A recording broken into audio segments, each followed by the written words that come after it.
Nag-SPCS ako dahil simula pa lang nung bumisita sila sa school namin nagustuhan ko yung pakikitungo nila sa mga estudyante. That time, nahihirapan akong pumili ng school para pasukin ko ngayong senior high school. And then, tinry kong bumisita dito sa SPCS para tignan kung maganda nga ba ang school nila, and binigyan ako ng pagmamahal ng SPCS. Tinitilang mga estudyante the way i-welcome nila yung mga estudyante dito para sabihin yung mga kaganapan dito sa SPCS, facilities and rooms.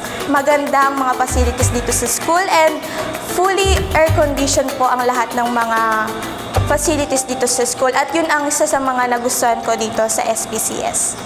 The way na makipag-communicate dito yung mga teacher, nagustuhan ko yung pakipag-communicate nila dito.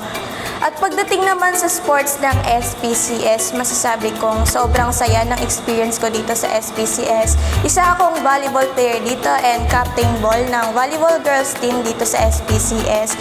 And pagdating sa ensayo at labanan ng aming game, ang SPCS ay nakasuportado sa amin para gabayan kami at tulungan sa aming game. Hindi ako nadismaya sa tulong na ginawa ng SPCS sa akin bilang player. Nakilala ko bilang ako, nakilala ko sa aking talino ko at nakilala ko sa aking galing dahil sa SPCS.